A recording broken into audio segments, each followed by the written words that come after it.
The IDF says it fired warning shots to try to disperse the crowd around that convoy.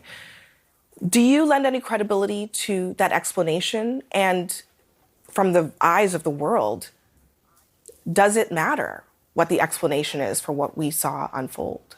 In terms of believing the Israelis, I would say that the Israeli military tend to say things that turn out not to be true, both before Gaza, when they killed Shireen Abu Akleh, a US citizen, and lied about it, or even during this conflict. So many lies the Israeli military has told about, a terrorist guard list under the Rantisi hospital, a command and control center under the Al-Shifa hospital, a documentary in Lebanon that they claimed was Palestinians faking their own wounds. So many you can't even count. And now we are told today, well, actually, it was just a stampede, even though eyewitnesses, Abby, say that the Israelis opened fire. Israeli tanks opened fire without warning, according to one eyewitness in the Washington Post. Doctors say that the bodies they got at the hospital, you showed the pictures on people on donkeys, were mostly bullet wounds, not stampede wounds. The Israelis opened fire on hungry people trying to get flour. It's being called a flour massacre for that reason. And you asked, is it a tipping point? I mean, in any normal world, it should be. In any other conflict, it would be, Abby. When Putin did stuff like this in Ukraine, we condemned him. When Israel starves hundreds of thousands of people and then shoots people who go to get flour, where's the condemnation for the United States government? The State Department spokesman would not condemn Israel today. Joe Biden has the power to pick up the phone and end this war. He can ring the Israeli Prime Minister and say, we're cutting you off. We're cutting off aid. We're cutting off armaments. Israelis themselves, Israeli generals say, we can't do this war without America.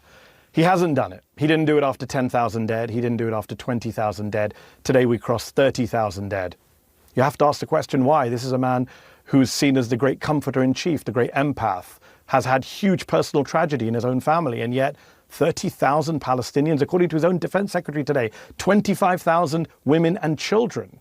How on earth has he not stopped the war till now? How on earth are we still debating this? And Abby, on the situation on aid, I just got to point out here, 4 out of 5 of the hungriest people in the world are in Gaza right now. Even with or without those aid trucks, people are starving. A 2-month-old baby called Mahmoud Fatou starved to death earlier this week in Gaza. This is not a natural disaster. This is a man-made famine. Food is plentiful, it's available, it's a few miles away, and yet it's being blocked. In fact, at the Israeli crossing, Abby, I don't know how many CNN viewers know this, people are putting up bouncy castles, Israeli protesters, and eating popcorn and candy, cotton candy, and blocking the aid.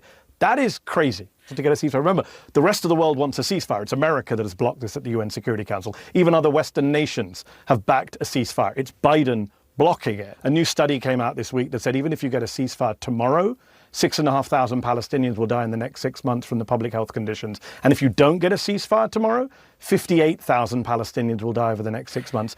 We will be complicit in that. It's our weaponry, it's our money, it's our diplomatic support, and our president can stop this, and I hope he does. The idea that he would risk not only his own presidency, but the future of American democracy for the sake of Benjamin Netanyahu and Itamar Ben-Gvir and Bezalel Smotrich and the rest of the fascists in Israel is bizarre and inexplicable to me.